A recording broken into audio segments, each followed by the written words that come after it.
आमदार प्रशांत ठाकूर यांच्या विशेष प्रयत्नातून प्रधानमंत्री खनिज क्षेत्र कल्याण योजनेअंतर्गत पनवेल तालुक्यातील पात्र महिलांसाठी घरघंटी आणि शिलाई मशीन वाटप उपक्रमाचा शुभारंभ करण्यात आला। या योजनेच्या 4,000हून अधिक लाभार्थ्यांना घरघंटी आणि शिलाई मशीन वाटप होणार आहे। महिला सक्षमीकरणासाठी केंद्र सरकार पंतप्रधान नरेंद्र मोदी यांच्या नेतृत्वाखाली तसेच महाराष्ट्रात मुख्यमंत्री देवेंद्र फडणवीस यांच्या नेतृत्वाखाली विविध योजना राबवल्या जात असून खनिज क्षेत्र कल्याण योजनेअंतर्गत राबवण्यात येत असलेल्या या उपक्रमाच्या माध्यमातून अनेक महिलांना स्वयंरोजगाराचा मार्ग उपलब्ध होईल असा विश्वास आमदार प्रशांत ठाकूर यांनी व्यक्त केला। या संधीचा अधिक चांगला उपयोग करून वाटचाल करणाऱ्या महिलांसाठी रामशेठ ठाकूर सामाजिक विकास मंडळाच्या वतीने विशेष स्पर्धा आयोजित करून विजेत्यांना बक्षिसे देण्यात येणार असल्याची माहितीही त्यांनी दिली। देशाचे लाडके पंतप्रधान माननीय नरेंद्र मोदीजी यांचं मी खरंच मनापासून आभार व्यक्त करतो की त्यांनी या देशामधल्या नारी शक्तीला खऱ्या अर्थानं बळ दिलेलं आहे आणि त्यांच्या नेतृत्वाखाली निरनिराळ्या योजना देशभरामध्ये सुरू आहेत।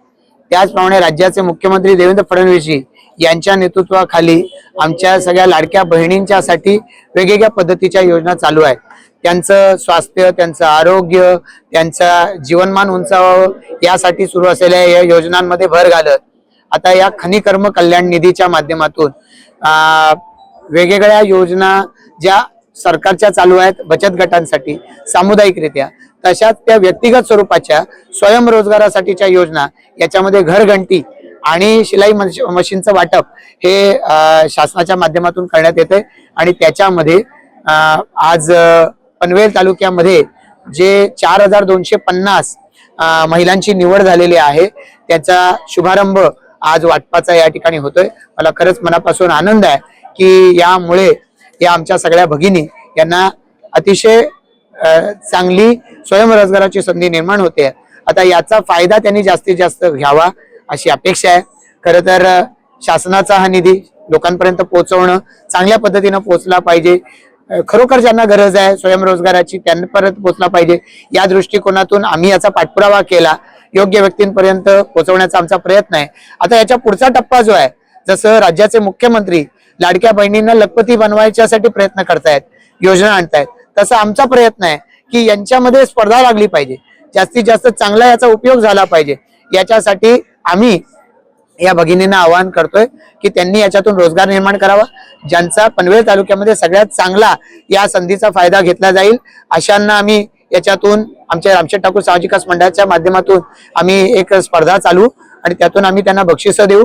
ज्या भगिनी याच्यामध्ये वाढ करत अन्य सहकार्यांना सोबत घेतील त्यांना सुद्धा या योजनेतून आम्हाला सन्मानित करावं असं वाटतंय आणि याची सुरुवात आम्ही आजपासून करतो। कोणती मंडळी या कार्यक्रमासाठी उपस्थित आहे? जिल्हा खनिकर्म अधिकारी ज्यांच्याकडून हा निधी जिल्हाधिकारी रूट करत असतात ते उपस्थित होते, अन्य अधिकारी त्यांची मंडळी उपस्थित होती, आमचे जिल्हाध्यक्ष अविनाशजी कोळी उपस्थित होते, अरुणशेठ भगत साहेब आणि आमचे सगळे सहकारी उपस्थित होते। या सगळ्या सहकार्यांच्या माध्यमातून जास्तीत जास्त लाभार्थ्यांपर्यंत पोहोचण्याचा आमचा दृष्टिकोन होता आणि जास्तीत जास्त योग्य लाभार्थी मिळाले पाहिजेत असा आमचा प्रयत्न। एकतर निवडणुका देखील जवळ आल्या अशा पार्श्वभूमीवर आरोप केला जाऊ शकतो की ह्या सगळ्या गोष्टी निवडणुकांमध्ये इन्फ्लुएन्स पडावा त्यासाठी केला जात आहे। काय आहे की आरोपाला काही सीमा नाही। आता या अशाच पद्धतीच्या योजना महाडमध्ये किंवा शिवधनमध्ये यापूर्वी राबवल्या गेल्या, पण याच्यामध्ये ही प्रोसेस आहे, या प्रोसेसनी आता निधी उपलब्ध झालाय। आता आम्ही निवडणुकीच्या निमित्तानं निधी देतोय, विरोधी पक्ष कुठला निधी देतोय? रस्त्यांना देतो का कुठली विकास कामं गेल्या 4-5 वर्षामध्ये विरोधी पक्षांना निधी दिलेला आहे? तर ते जे निधी देऊ शकत नाहीत त्यांनी आमच्यावर टीका करायचा प्रश्नच येत नाही। जे लोक संधी साधू आहेत ते संधी साधू लोक काही आरोप करत राहतील, आम्हाला काम करायचे, लोकांपर्यंत पोहोचायचे, आम्ही पोहोचत राहणार।